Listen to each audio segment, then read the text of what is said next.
Hey everybody, welcome back. I want to talk this week about distributed work, distributed teams, virtual teams, whatever you want to call them. I was reading another blog recently on Asana's blog, and I know I've been mentioning their blog. You should check it out. If you're doing anything in the online business space, they cover a lot of things, and I really recommend it.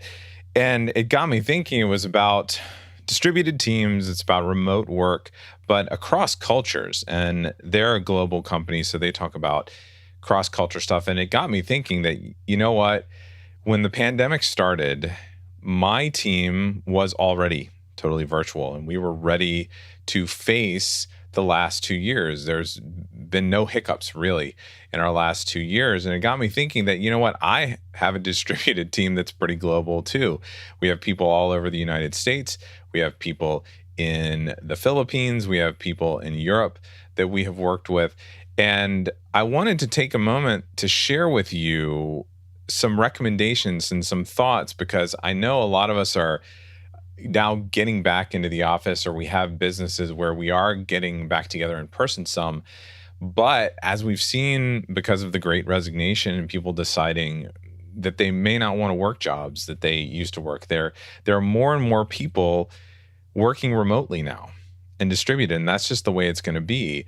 So while at the beginning of the pandemic, that shift took us by surprise, now it's changing back, and there are going to be some things that people run into and some issues that they run into. So I wanted to go through and talk about some of my recommendations and share some of the recommendations from this blog as well.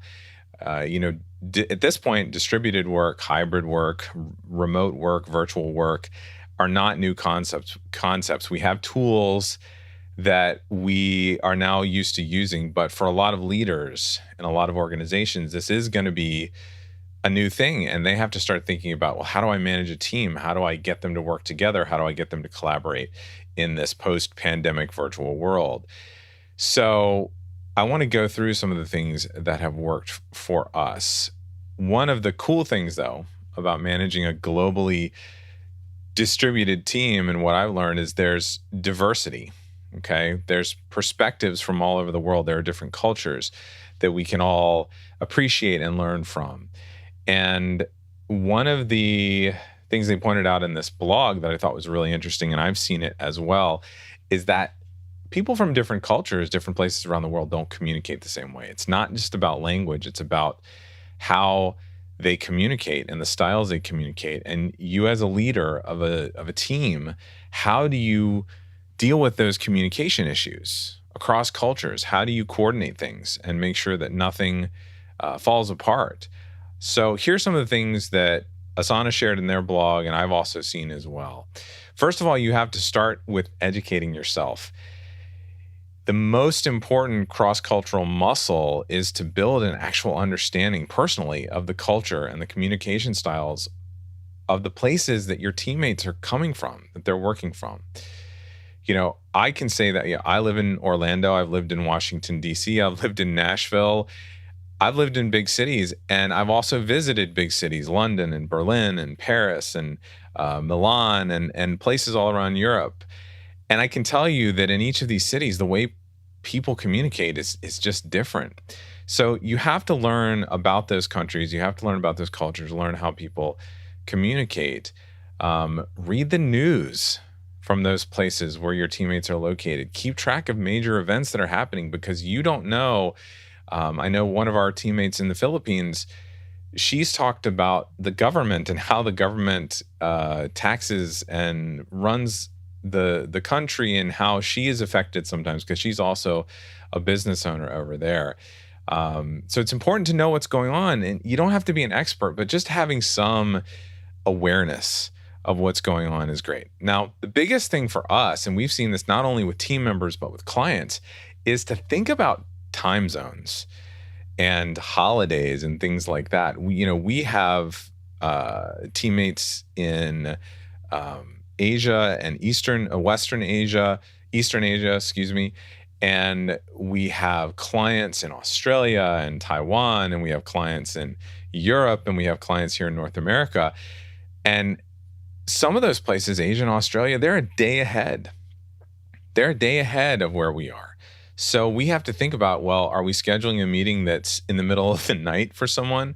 Are we needing communication to happen and it's the next day and it's a weekend for that person? So you have to be aware of some of the time zone differences and holidays, especially in Eastern Asia. I've had clients and team members in Indonesia where predominantly the religion is Islam, and they have a completely different type of holiday schedule than we have here in the US, where the predominant religion is Christianity, and you have all these different things, and you have federal holidays and memorial holidays and things like that. So it's good to know those things. One of the most interesting insights that Asana had, and it's something that I'm going to implement because I can be verbose sometimes in written communication, but they urge to keep written communication brief, especially for distributed teams, because the language that we use is English. But in someone who English is their second language, if you are writing a long email or a long task description, it can take a lot of time for those teammates who don't speak English as their first language to figure out. You've got to communicate clearly, concisely. So they, in this blog, Asana urges brevity and clarity, because you don't want that confusion to happen. You don't want that misunderstanding to happen. So the other benefit of having brief and clear messages is that communication outside of the US actually tends to be more conservative and less casual, so more formal. So if you don't know certain teammates really well personally, we try to do some team building, and also I know that I try to speak to my team members personally so I know who they are and they can have a relationship with me one-on-one personally. But you want to consider that sending a casual message might be uncomfortable for some people of other cultures and other countries, or too casual. Okay. Now let's talk about meetings. And this was something that Asana covered in this. And I like some of the things they mentioned, because virtual meetings, even in the same culture, can be awkward, can be hard. You can have these cross-cultural differences show up too. Other cultures, teammates from other cultures might be hesitant to speak up. Okay. Partly because English is their second language, but just maybe culturally it's not appropriate for them to do so a lot of times. So you want to try to directly involve people, give them opportunities, try to invite them to contribute. Say, hey, so-and-so, is there anything you'd like to contribute? Remembering things like sharing the meeting agenda ahead of time so people can prepare, so they can think about what they want to say and then take the time to figure it out in English. I can't remember if I've mentioned on the podcast before, but for the last 9 years, ever since we had our second child, and for those of you know, my older child, my daughter, has some medical issues, and we always need 2 adults around to transfer her out of her wheelchair into her bed and other things like that. So we've had au pairs from other countries. We've had au pairs from Eastern and South Asia. We've had au pairs from Europe. We've had au pairs from South America. And one of the things that has come up with several of these au pairs is they talk about how they get really frustrated because maybe their first language is Spanish, but they're trying to learn English here and they're trying to improve their English. And I've had several of them say, you know what, in Spanish, I'm brilliant. In Spanish, I'm really smart. But when I have to speak in English, I feel like I sound like an idiot or something like that because I can't communicate. And so that's one of the things you really want to think about as you're giving people time to prepare. And then finally, one of the things I haven't run into, but Asana shared in this podcast, is thinking about cultural norms. Okay, communication norms in particular. For instance, they point out the Germans, and I know some Germans, so I know this very much to be true, and most Germans would acknowledge this, that German communication standards, they are very direct. Okay, Germans prefer direct feedback, clear, straightforward. They don't want anything fancy or florid or anything like that.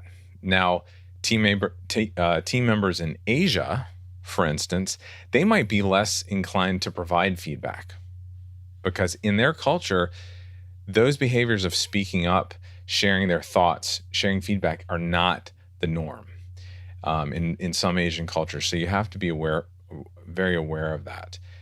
There's really no right or wrong way to do this, but you as a leader, your job isn't to necessarily standardize the communication across your team, but it's to make a point of trying to understand the cultures that people are coming from, the norms, the communication preferences that they might have, so that you're actually going to be better prepared to lead them, to help them, and build a better team.